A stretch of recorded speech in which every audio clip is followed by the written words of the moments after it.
Hello and welcome to the breakdown. We're here to talk about the school sevens and look at what happened in the last week of rugby. Look forward to the next as well with Paul Toya. Paul, good to have you back on the breakdown. Let's look at the Sri Lanka School Sevens tournament that was happening. We'll look at the Sri Lanka Super Sevens in a moment as well. But the Sevens tournament won for the second time in a row by St. Thomas's, a team that failed to impress too much in the 15-a-side format of the game.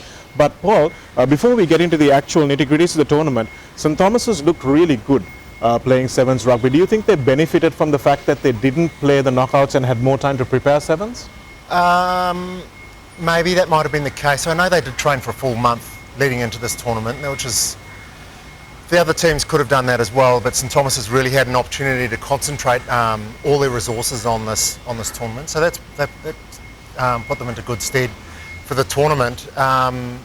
What I thought the difference between them and other schools was their leadership on the field. Navin Hinenkankanange, he's a great leader, and I heard a story from one of the boys saying that I think they'd just finished the semi-final or the quarter-final, and he said to the team, right boys, we're going to have a sleep, and then we're going to rest, and then we're going to come back for the semis. He said, if I see anyone with their phone out, I'm going to take the phone and I'm going to break it. And everyone, phones were all gone. And so that's the sort of commitment and leadership that you need in a tournament like this, and St. Thomas's had it. Yeah, and he was the player of the tournament as well, scored a hat-trick in the final against Isipatana. It was an outstanding game of rugby from St. Thomas's against a very good sevens team with guys like Harit Bandara, Chamod Fernando, who really made inroads. But Navin's tracking back in defence. Aside from the tries he scored, Paul, the covering tackles that he made really made him a deserved player of the tournament. Well, he knows what it takes to win.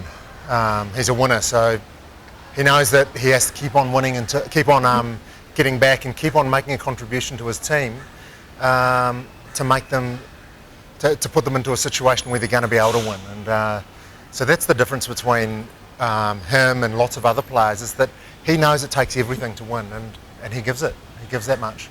And in the semi-finals of the Cup, we also saw Kingswood, Trinity and Isipatana coming into the fray. Trinity and Kingswood, probably unknown quantities in the sevens format. Were you impressed by them? I was really impressed by Kingswood. I thought their rugby program was really good, and I'm looking forward to seeing them in the 15s format next year.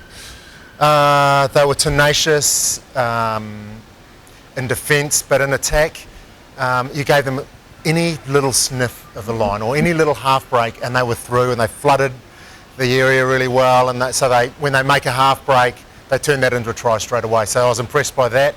Trinity, look, we know that they're always going to be a good hard running team, so I wasn't surprised by them making the semis, but I was really impressed by Kingswood.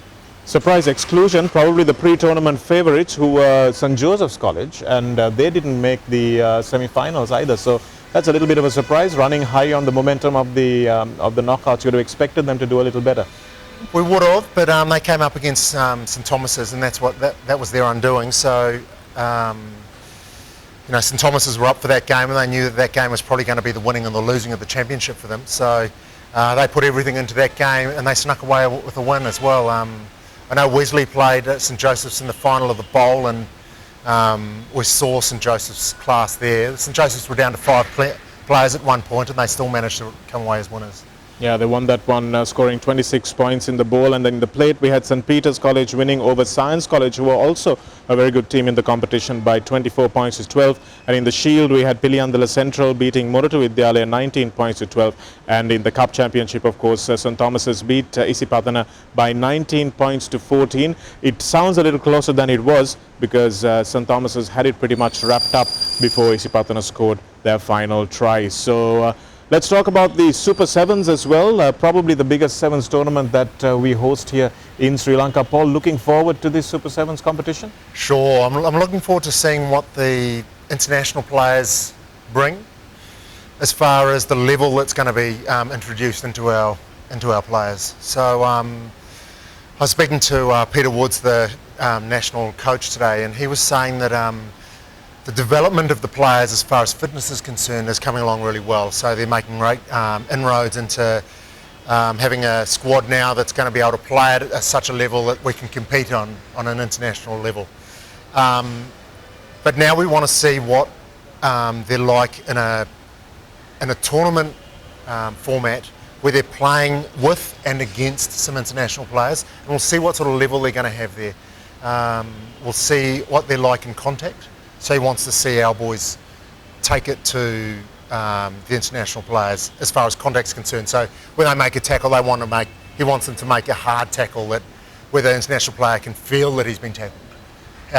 When we take the ball in, we want to make sure that we can draw and pass and still use the same sort of structures, but the level that we're going to be playing against is going to be at the level where we need them to be playing when we go to play teams like Hong Kong or South Korea.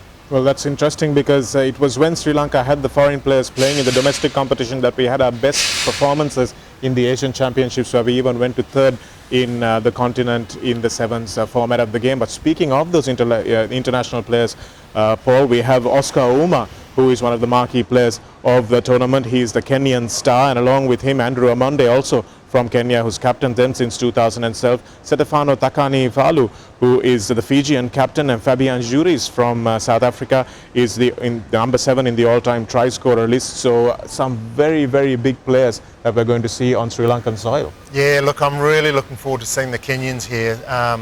We know they're big and they're fast, but word on the street is that they are incredibly strong. So they'll be standing in the contact. When they make a tackle, the player will make sure that they're hit, and they'll really feel it. And I think that's a level that our boys need to understand, that this is how they play at international level.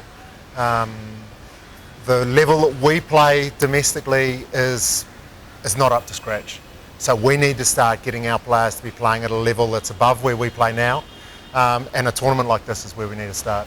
Yes, and you can get all the full squads, the teams, the coaches, everything at www.ThePapare.com, Sri Lanka Super Sevens. That's SL Super Sevens /SL Super Sevens on ThePapare.com. Let's look at the squads for a quick moment. Paul, we've got some very strong squads, and looking at the coaching staff as well, some excellent sevens coaches. We've got Stefano, who is coaching the Access Kings, Salia Kumara coaching the Walkers Vipers. We've got Asanga Rodriguez, an excellent sevens coach, first coach of the champion Thomian team, coaching the Panthers. Sudat Sampath, also the national sevens coach with the Easy Wolves. Mushtaq Jifri with the Kyrgyz Gladiators, he's retained that franchise as well. Nilufar Ibrahim, who is probably one of the best coaches in the country at the moment with the Mobitel Eagles. Laga, who is a good friend with the Soft Logic Warriors, and Motilal Jagtilaka with the KBSL Dragons. How do you see this coaching battle working out? Do you think anyone, especially maybe Sete, has a bit of an advantage over anyone else?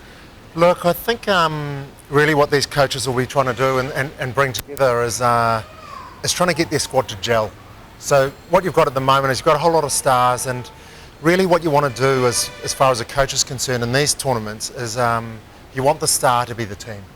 So you want everyone to leave their all their fame behind and just just think about being part of a team. And if you can get 7 players on the field to be acting as teammates instead of stars, then that's where you're going to have a successful team.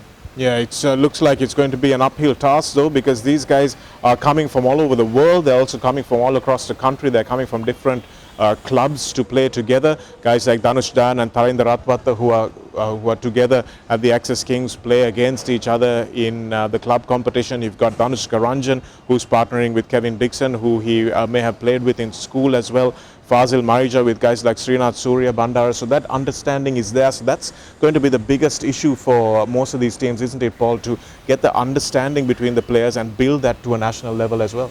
Yeah, that's right. I know that lots of them have been doing training so far, and what they've been doing is they've been working on building fitness together. So if they go through some pain and they sweat and get fitness and gain fitness together, what that does is that brings them together, and once you've really been through some pain with each other, then there's a trust there that, you know, you've done the same sort of training that I've done, and we've done this together, and then when they go into a 14-minute game and they get to the last couple of minutes, I know that the man on the inside of me is going to be there because I've sweated and I've been through pain with them. So that's what they've been working on at the moment. It'll just be interesting to see who can bring that together the quickest. Well, let's see who's going to do that. The Sri Lanka Super Sevens on the weekend. The first leg in Kandy, the second leg at the Racecourse Grounds in Colombo. It's going to be a gala event. Don't forget to come and check out some of the superb seven stars, both international and local, that you'll be seeing here in the country. So don't forget to watch that all exclusively on ThePapare.com as well. But try and make yourselves down to the grounds as well. Paul and I will be looking forward to it. Thanks for joining us on The Breakdown, sharing the passion.